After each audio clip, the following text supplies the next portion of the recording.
अगर गाय से पुराना नाता है और गाय आपकी माता है तो फिर घरों में क्यों नहीं है? जितने हिंदू धर्म के लोग हैं, जितने सनातन धर्म के लोग हैं, जितने गौ रक्षक दल के लोग हैं, जितने बजरंग दल के लोग हैं और जितने सनातनी हैं, जितने भी ये दल चल रहे हैं, उनके घरों के अंदर कितनी गाय पल रही है? आप सर्वे कर लीजिए, हर किसी के घर में आपको गौ माता पलती हुई नजर नहीं आएगी। और अगर ये सच्चे सनातनी है, सच्चे गौ रक्षक हैं, तो फिर इनके घरों में गाय क्यों नहीं पल रही है? और गायों को अगर ये सड़कों पर पॉलिथीन खाने के लिए, पन्नी प्लास्टिक खाने के लिए छोड़ रहे हैं, तो क्या इनको जब माता नजर नहीं आती है? योगी जी कह रहे हैं स्वघोषित हमारी राष्ट्रमाता है। मौलाना कभी भी गाय के बीच में दखलंदाजी नहीं कर रहा है। आप मुझे बताइए, अल कबीर कंपनी के मालिक कौन है? आप बताइए, Arabian export private limited company के मालिक कौन है? कोई मौलाना मुल्ला नहीं है। आप बताइए, अल नूर कंपनी, अल नूर एक्सपोर्ट प्राइवेट लिमिटेड जो बीफ का एक्सपोर्ट करती है, उस कंपनी के मालिक कौन है? जो बीफ एक्सपोर्ट कर रहे हैं, जो गल्फ कंट्रीज के अंदर, वहां के मॉल्स के अंदर जबरदस्त तरीके से बीफ जा रहा है और मेड इन इंडिया उस पर लिखा हुआ होता है, मार्केटेड बाई इंडिया लिखा होता है। गवर्नमेंट आखिर वो कैसे परमिशन तो दे रही है? ये मुल्ला मौलाना नहीं, वो भैंस का है ना, देखिए भैंस तो अलाउ है ना, देखिए ये आप इस चक्कर में मत फंसाइए जैसे भारतीय जनता फंसाती है। ये गोदी मीडिया का पत्रकार मत बनिएगा। इस तरीके से ही हमारे देश के तमाम भारतीय जनता पार्टी के नेताओं ने हमारे तमाम सनातनी भाइयों का बेवकूफ बना रखा है, मूर्ख बनाने का काम करते हैं। अरे भाई, भैंस का जो मीट होगा उसको बफेलो मीट कहा जाता है, उसे बफ मीट कहा जाता है। जिस तरीके से हमारे भारतीय जनता पार्टी के प्रवक्ता बता देते हैं कि मिथुन अगर गाय होगी तो खा सकते हैं, मतलब ये आप देखिए कि गाय भी मिथुन होगी तो वो बीफ नहीं होगा। योगी जी यूपी की गारंटी ले रहे हैं ना, देखिए यूपी में ऐसा गाय बैन है बिल्कुल, देखिए। तो फिर ये गल्फ कंट्रीज के मॉल के अंदर इतने बड़े बड़े पैकेट फ्रोजन मीट के, जो बीफ मीट उसके ऊपर साफ तौर पर लिखा है, ये कहां से आ रहे हैं? ये कैसे गल्फ कंट्री में पहुंच रहे हैं? फिर इस पर सरकार कार्रवाई क्यों नहीं करती? सरकार अपना मुंह क्यों नहीं खोलती? फिर जवाबदेही क्यों नहीं बनती? फिर ये जो गौ रक्षक दल के लोग घूम रहे हैं, ये बात को क्यों नहीं बताते? साफ साफ तौर पर इनकार क्यों नहीं करते कि गल्फ कंट्री के अंदर इसे उसका कोई रिश्ता नहीं है? मुसलमान क्यों कह रहे हैं कि राष्ट्र पशु बनाइए गाय को? मुसलमान ये कह रहा है कि अगर हमारे सनातनी भाइयों की आस्था है, अगर हमारे हिंदू भाइयों की आस्था है, तो हम इस बात का स्वागत करते हैं और इस बीफ के, इस गाय के झगड़े को हम खत्म कर देते हैं। क्योंकि मुसलमान भी जान चुका है कि चाय से शुरू हुई सरकार गाय पर अटक गई। अगर किसी की भावना है तो आप भावना नहीं रख सकते क्या? कोई नहीं मानता है गाय को तो फिर क्या दिक्कत है? मैंने क्या कहा? चाय से शुरू हुई सरकार, हमने नहीं कहा चाय वाला। खुद ने ही प्रमोशन किया कि मैं चाय वाला हूँ, चाय वाला हूँ। तो ये चाय से शुरू हुई सरकार गाय पर कैसे अटक गई? मुसलमानों के कहने से बस गाय पर अटक गई। मुसलमानों को तो ये कहा जाता है इनकी कोई औकात नहीं, ये तो देशद्रोही है, ये तो कटमुल्ले हैं, ये तो आतंकी गतिविधियों में शामिल है। तो फिर उनकी बातों को क्यों माना जा रहा है? फिर उनके गाय के मुद्दे को क्यों नहीं खत्म कर दिया जाता? वो कह रहे थे कि भाई राष्ट्रीय पशु घोषित कर दीजिए। भाजपा के तमाम नेताओं ने ये कहना शुरू कर दिया कि भाई गाय तो पशु है ही नहीं, माता है। चलिए ठीक है, मुसलमान कह रहे हैं, मुल्ला कह रहा है, और मैं भी इस देश के तमाम मुल्लों के साथ में मिलकर के एक मुल्ला होने के नाते सुर में सुर मिलाकर ये कह रहा हूं कि चलिए ठीक है, माता है तो राष्ट्रीय माता घोषित कर दीजिए।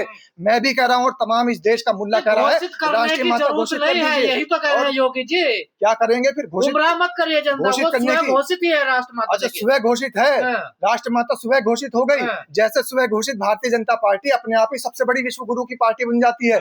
जैसे सुबह घोषित हमारे देश को विश्व गुरु बता दिया है, जैसे सुबह घोषित हमने हमारे देश के प्रधानमंत्री ने, और हमने सुना कि हमारे देश के प्रधानमंत्री ने अपने आप को स्व घोषित नॉन बायोलॉजिकल करार दे दिया है, इसी तरीके से स्व घोषित राष्ट्रमाता बना रहे हैं।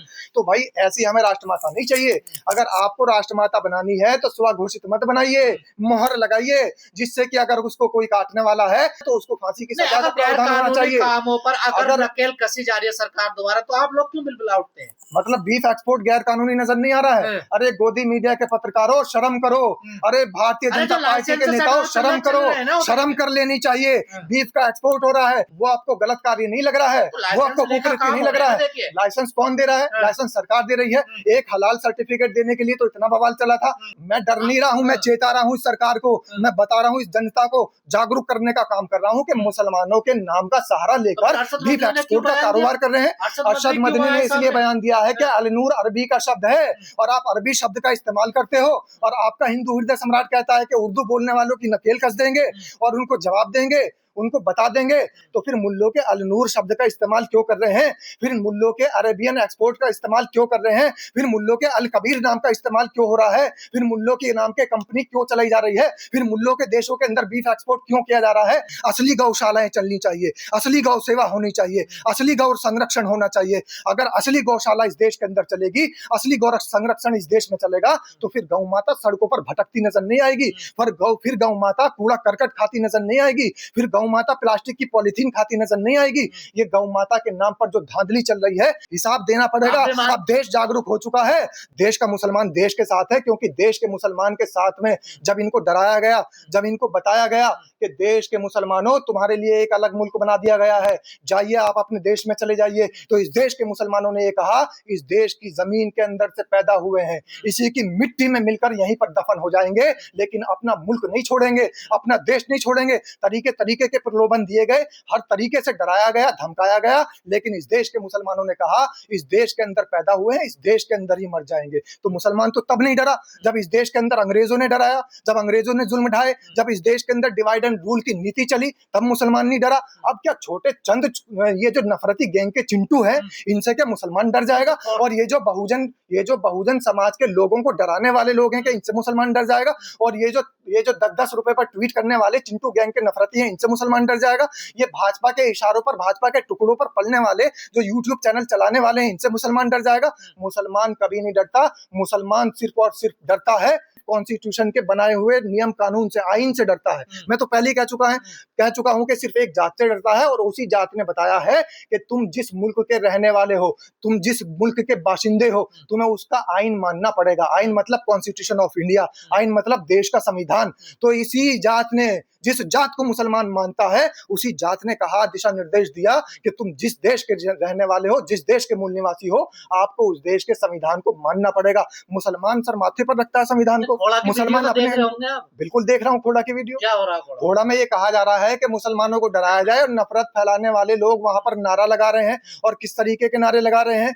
नफरती गैंग के चिंटू शायद ये भूल गए, तुम अंग्रेजों की मुखबरी कर रहे थे कल तक, जब अंग्रेजों का देश गुलाम था, तब तुम अंग्रेजों के तलवे चाट रहे थे। और ये वही मुसलमान है जो जस्टिस हिदायतुल्लाह के मानने वाले हैं, उसी के वंशज हैं। ये वही मुसलमान है जो अशफाकुल्लाह खां के वंशज हैं। ये वही मुसलमान है जो वीर अब्दुल हमीद के वंशज हैं। ये वही मुसलमान है जो सुरैया तैयब जी के वंशज हैं। ये वही मुसलमान है जो हजरत मुहानी के वंशज हैं। ये वही मुसलमान है जो इस देश के हाफिज इब्राहिम के वंशज हैं, जो कि पंजाब के गवर्नर रहे हैं, इस देश के स्वतंत्रता संग्राम सेनानी रहे हैं। ये वही मुसलमान है जो ब्रिगेडियर उस्मान के वंशज हैं, जिन्हें नौशेरा का शेर कहा जाता है। तो ये मुसलमान डरने वाला नहीं है। ये मुसलमान ना अंग्रेजों से डरा, ये मुसलमान ना किसी नफरती गैंग के चिंटुओं से डरा।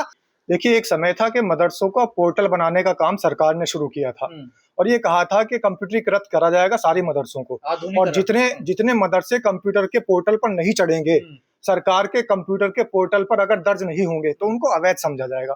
जब एक बार सरकार इतना बड़ा कदम उठा चुकी है, तमाम वैध अवैध मदरसों का छांटने के बाद, छटनी करने के बाद में उनको पोर्टल पर रजिस्टर्ड कर चुकी है, तो अब ये अवैध मदरसे कहां से आ रहे हैं? इसका मतलब सरकार के संरक्षण से चल रहे थे। सरकार ने इतनी बड़ी मुहिम चलाई थी, इतना पैसा खर्च किया था, इतने लोगों को नौकरी पर लगाया था, इतने लोगों की ड्यूटी लगाई थी, वो सब क्या फर्जी था? वो क्या हमारे देश के तमाम लोगों की गाढ़ी कमाई को फालतू में खराब कर दिया गया? तो ये सरकार सिर्फ और सिर्फ मंदिर, मस्जिद, मदरसों की राजनीति करना जानती है। मुसलमान सिर्फ ये आरोप लगा रहा है कि आज आपको मदरसे बंद करने की सूझी है। आज आप जैसे ही 2027 का चुनाव करीब आ रहा है, तो आपको मस्जिद, मंदिर, मदरसे नजर आने लग गए हैं, आपको गाय और जो है गोबर नजर आने लगा है। अब देखिए गाय का कितना ज्यादा मामला चल रहा है। गाय को लेकर के हमारे देश के प्रधानमंत्री क्या, हमारे देश के शिक्षा मंत्री क्या, हमारे देश के बड़े बड़े मंत्री क्या, और साथ ही तमाम प्रदेशों के मुख्यमंत्री ही क्या, सब लोग लगातार गाय पर चर्चा कर रहे हैं, और ये कह रहे हैं कि हमारा पुराना नाता है, गाय हमारी माता है।